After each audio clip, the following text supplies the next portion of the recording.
ഇത് ഗ്രോ ബാഗിൽ വെച്ചിട്ടുള്ള 75 ദിവസം പ്രായമായിട്ടുള്ള മുളകും തൈകളാണ്. ഇതിപ്പോൾ നല്ല വളർച്ചയുണ്ട്, മുട്ടിട്ട് തുടങ്ങിയിട്ടുണ്ട്. നമ്മൾ നെറ്റൊക്കെ കെട്ടി അടിയിൽ ഷീറ്റൊക്കെ വിരിച്ച് ഗ്രോ ബാഗിലാണ് വെച്ചിട്ടുള്ളത്. ഇത് നല്ല ഇത് 100-100 ഉണ്ട്. 100 ഇത് മേടിച്ചത്. അപ്പോൾ അത് വേറെ കംപ്ലൈൻ്റ് ഒന്നും ഇല്ല. അതൊക്കെ 100 അങ്ങനെ ഉണ്ട് ഈ സൈഡിൽ.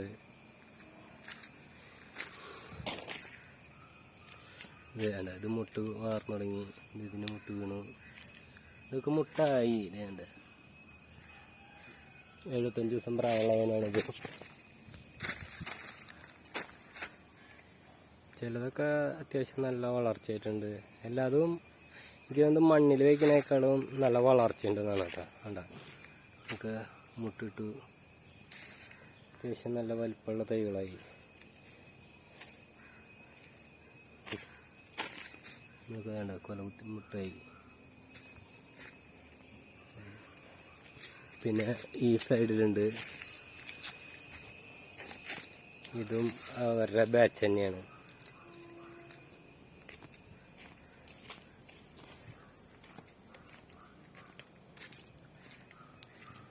മുട്ടിട്ട് തുടങ്ങി. ഈ മണ്ണിൽ നിൽക്കണ മിളക് ഒരു 80 ദിവസം പ്രായം ഉണ്ടാവും. 80 അല്ല 90 ദിവസമൊക്കെ ആയിട്ടുണ്ടാവും. അതിനേക്കാൾ ഒരു 10-15 ദിവസം നിപ്പാട് കൊണ്ടിട്ട് നമ്മൾ മണ്ണിൽ വെച്ചിട്ടുള്ളതാണ്. അത് അവിടേക്ക് ഉണ്ട്, അങ്ങോട്ട് നീങ്ങിയിട്ടുണ്ട്. മണ്ണിൽ വയ്ക്കുന്നതിനേക്കാളും ഇത്തിരി ഗ്രോത്ത് കൂടുതൽ ഈ ഗ്രോ ബാഗിൽ വെച്ചിട്ടുള്ളതിനായിട്ടാണ്. പിന്നെ ഗ്രോ ബാഗിൽ വയ്ക്കുമ്പോൾ എന്തിട്ടൊരു പ്രശ്നം എന്ന് വെച്ച് കഴിഞ്ഞാൽ വെയിലായ ദിവസം നനയ്ക്കണം.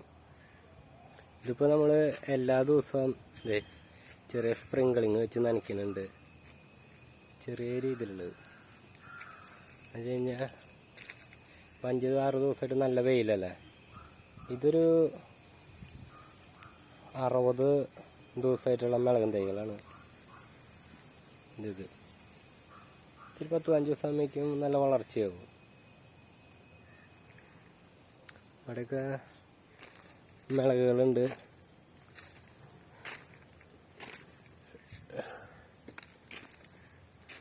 ഇത് നമ്മൾ പറഞ്ഞത് 85-90 ദിവസം. ഇതിനൊക്കെ പൂവിട്ടു.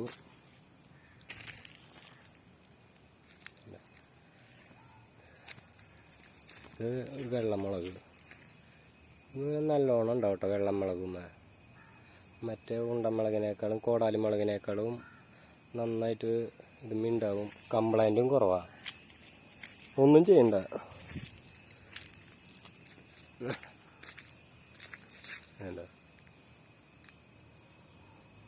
ഇത് മണ്ണിൽ വെച്ച് ചെയ്യണതാണ്.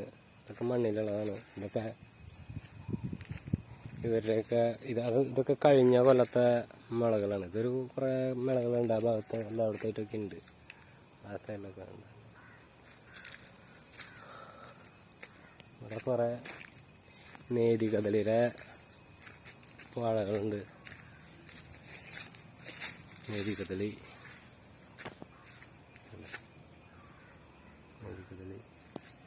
ഇതവിടെയൊക്കെ ഉണ്ട്. അങ്ങോട്ടൊക്കെ നീങ്ങിയിട്ടുണ്ട്. നേതികദളി ഈ വരിയിൽ കുറേ നേതികദളി വെച്ചിട്ടുണ്ട്. ഇതൊക്കെ മുപ്പാടത്തെ ബാച്ച് മിളകളാണ്. അത്യാവശ്യം നല്ലോണം ഉണ്ടാവണുണ്ട്. ഒരു 2 കൊല്ലം വരെയൊക്കെ നമുക്ക് മിളക് അത്യാവശ്യം പൊട്ടി കിട്ടും. ഇതിൻ്റെ ഇടയിലൊക്കെ നല്ലോണം മിളകുണ്ട്. കണ്ട മിളകുണ്ട്, കാണില്ല മാത്രം വലിപ്പായി കാരണം.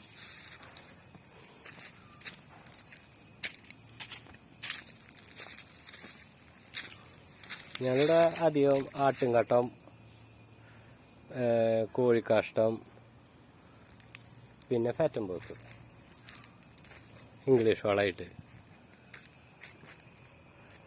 അതിൽ കുറേ കൊലയുണ്ട് ഇവിടെ. ഒരു 10-20 കൊലച്ച് വെക്കുന്നുണ്ട്. ചെറിയ കൊലകളാ. പിന്നെ അങ്ങോട്ട് കുറച്ച് നീങ്ങിയിട്ടുണ്ട്.